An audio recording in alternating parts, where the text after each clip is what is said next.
Bonjour, c'est Thomas et bienvenue sur Tribulation Photographique. Aujourd'hui, je vais vous parler de l'auto-édition d'un livre en vous prenant l'exemple de So Small, un livre que j'ai auto-édité il y a 2 ans maintenant. Je voulais un petit peu partager cette expérience et c'est ce que je vais vous dire aujourd'hui dans cette vidéo.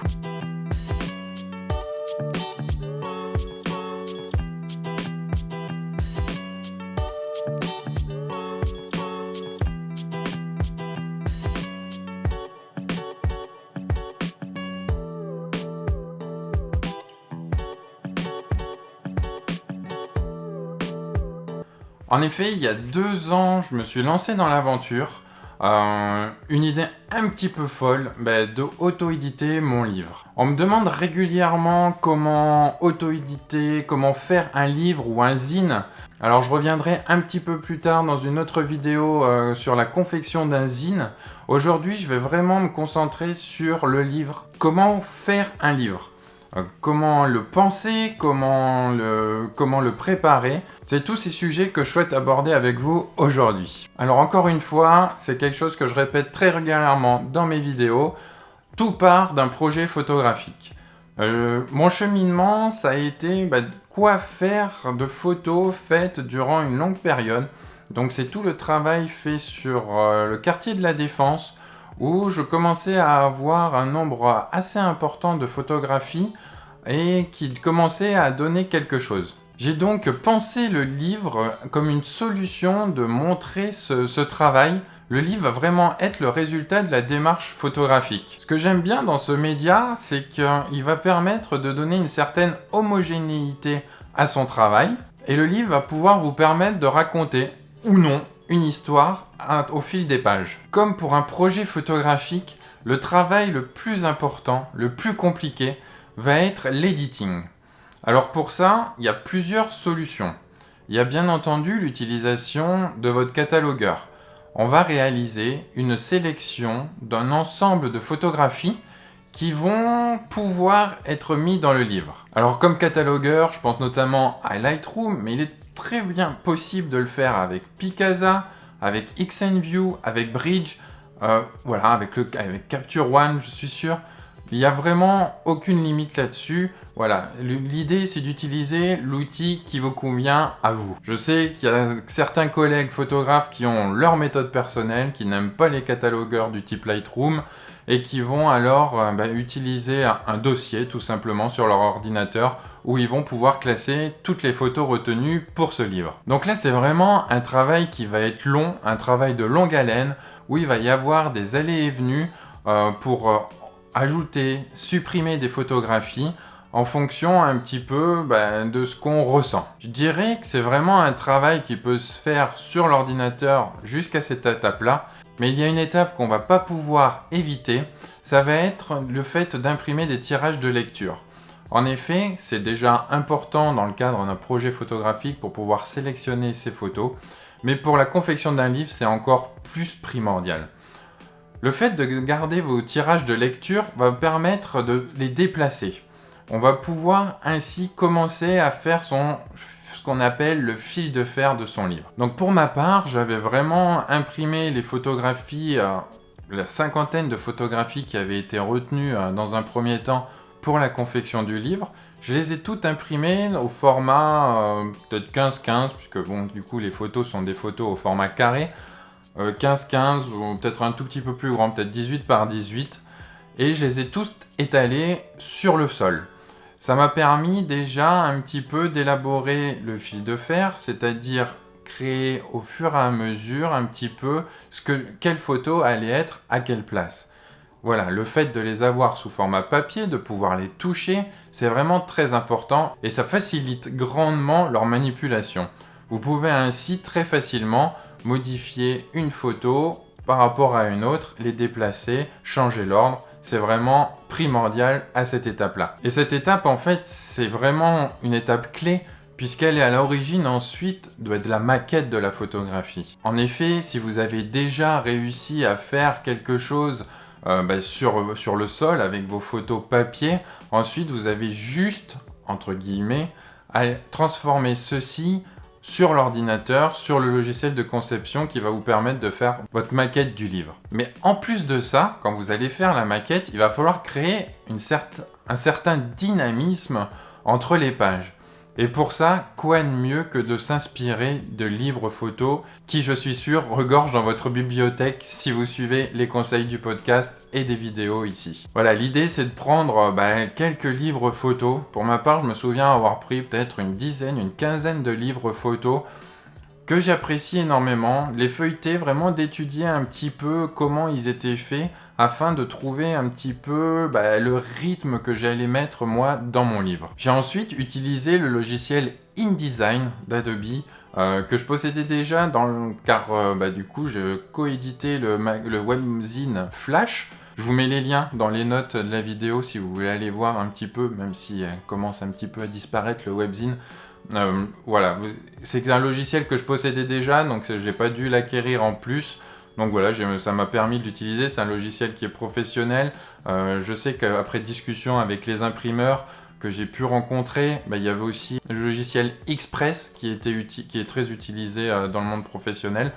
Voilà, mais après je pense que rien ne vous empêche d'utiliser un autre logiciel tant que vous pouvez ensuite exporter dans un format accepté par l'imprimeur que vous aurez choisi. Donc voilà, là c'est vraiment sur InDesign que tout va se faire pour ma part, pour la création un petit peu de cette maquette du livre, de trouver du coup le dynamisme, le rythme du livre. Pour la conception également de ce livre, je m'étais inspiré du livre Concevoir son livre de photographie de Gildas Petit-Castel, publié aux éditions Erol. Voilà, c'était une mine d'or, une mine d'informations de ce livre pour tout ce qui est ma conception du livre, de l'imagination du livre jusqu'à vraiment sa mise en forme. Alors une fois que cette maquette est faite, là encore une fois, j'ai imprimé en fait sur des feuilles A4 le livre afin de pouvoir me rendre compte vraiment sur papier en tournant les pages comment j'allais pouvoir un petit peu quel rendu ça allait avoir. Une fois que vous avez terminé tout ça, même un petit peu avant, je vous conseillerais le choix le plus important quelque part, ça va être le choix de l'imprimeur. En effet, on va dire chacun son métier ou chacun sa passion. Nous, dans notre cas, la plupart qui regardent la vidéo et moi-même, ça va être la photographie. L'impression d'un livre, c'est vraiment tout un métier et c'est en discutant avec l'imprimeur que j'ai choisi que je m'en suis encore plus rendu compte. Pour ma part, j'avais eu de bons retours d'autres photographes qui avaient pu imprimer chez Escourbiac, donc qui est une imprimerie familiale française. Mais ce choix, il est dicté par ce que l'on veut faire. En effet, il faut choisir déjà entre impression offset ou impression numérique. Je ne vais pas aller dans les détails, la différence entre les deux. L'impression numérique, si vous avez une imprimante chez vous, vous vous rendez compte, voilà, c'est de l'encre qui va être injectée sur du papier. Alors que l'offset, ça va être, en fait, on encre une partie métallique qui ensuite vient s'imprimer sur le papier. L'offset est vraiment consacré pour des impressions de plus grande quantité. Donc c'est aussi quelque chose qui va dicter votre choix. On dit en général qu'en dessous de 100 exemplaires, le numérique va être meilleur rapport qualité-prix. Au-dessus de 100 exemplaires, l'offset va avoir son avantage. Je dirais plutôt maintenant avec l'expérience qu'on peut partir sur 150-200 exemplaires pour que l'offset soit vraiment intéressant. Au fil des discussions avec l'imprimeur, il y a aussi tout le choix du papier. Le choix du papier change un petit peu également si vous voulez imprimer en numérique ou en offset. Le choix est un petit peu différent. Mais là encore, c'est des discussions à avoir avec votre imprimeur, les différents papiers qu'il peut proposer. Et aussi discuter de son expérience, quel serait un petit peu le rendu optimal pour vos photos, même si vous avez déjà quand même une idée. Et après, il va y avoir tout ce qu'il y a autour du livre et des choses dont je n'étais absolument pas au courant. Je pense notamment à la reliure, si c'est cousu, si c'est juste un dos pressé. Voilà, tout ça, c'est des choses qui vont coûter plus ou moins de l'argent. Il va y avoir également tout ce qui est finition. Je pense notamment à quand vous ouvrez un livre, ben voilà, cette première page qui va être, vous allez pouvoir choisir en couleur, le grammage, etc. Il va y avoir également, eh bien, quand les cahiers sont cousus, eh bien, la couleur du fil. Voilà, tout ça, c'est des choix qui peuvent être faits. Et pour le coup, j'avoue que Escourbiac m'a énormément aidé sur ces sujets-là, dont je n'étais même pas au courant. De même pour le dos, là c'est un dos qui est arrondi, voilà, qui n'est pas carré comme on peut le voir sur de nombreux livres. Sur des petits exemplaires de cette manière, je trouvais que le rendu était sympathique. Et en fait, comment je pourrais oublier aussi eh bien, l'impression du titre. Vous allez pouvoir avoir un gaufrage, une impression à chaud, colorée ou pas. Donc voilà, tout ça, c'est des options qui vont pouvoir être permises en fonction de votre imprimeur. Et c'est vraiment au fur et à mesure des discussions que j'ai pu avoir avec l'imprimerie Escourbiac qui m'a permis en fait d'arriver au résultat final, à vraiment ce que je voulais, ce que j'imaginais de plus fou pour ce livre.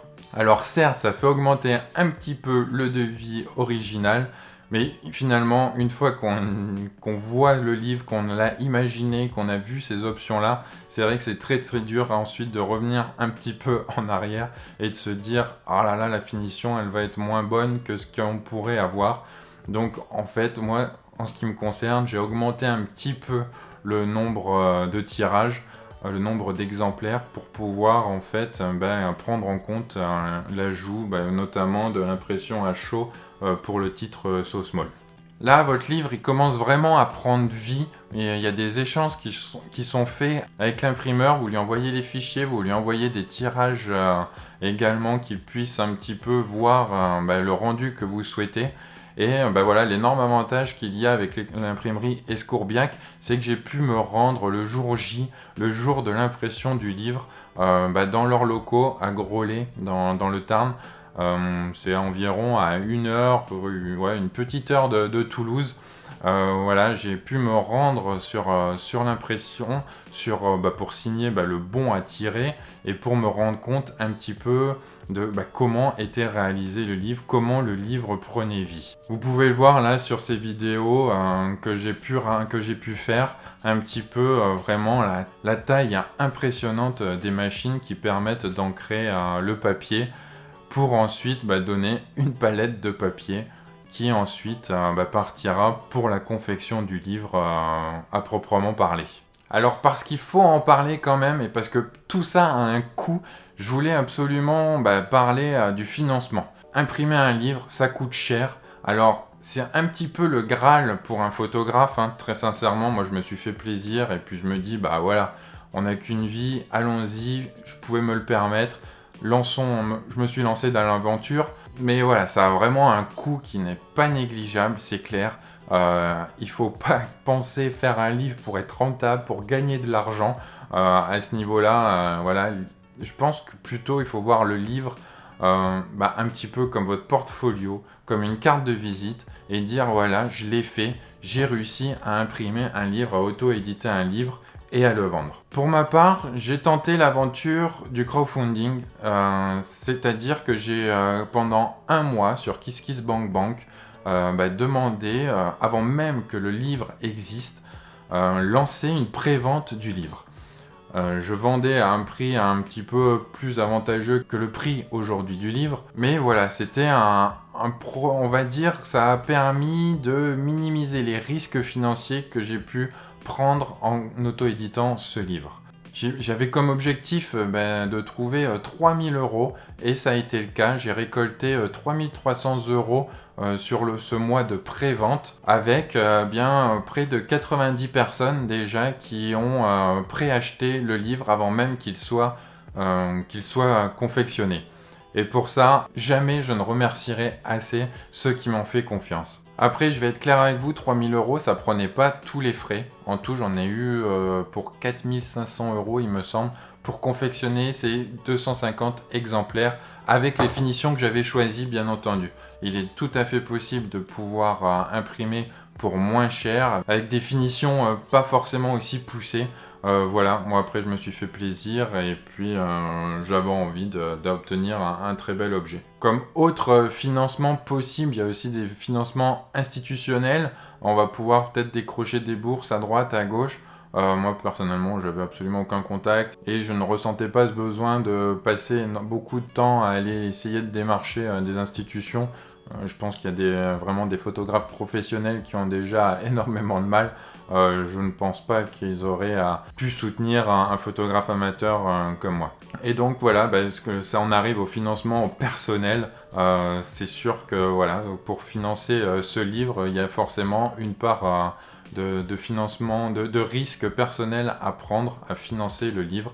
Bien sûr, quand les 250 exemplaires seront vendus, le coût sera remboursé, mais voilà, sans forcément beaucoup de marge pour de futurs projets. Voilà un petit peu ce que je voulais vous dire pour l'auto-édition du livre. Pour également tout ce qui est la partie, on va dire, un petit peu administrative, je vous conseille le livre, j'édite mon livre tout seul aux éditions 29 bis éditions, qui est vraiment, encore une fois, une mine d'or, une mine d'informations pour tous ceux qui veulent se lancer dans l'aventure. On y parle eh bien, notamment de tout ce qui est ISBN, donc tout ce qui est enregistrement du livre, parce qu'il y a beaucoup de démarches administratives pour publier un livre en fait. Voilà, ça se fait pas comme ça. Votre livre, bah voilà, je peux dire aujourd'hui que je suis à la Bibliothèque nationale de France. Mon livre est aux archives.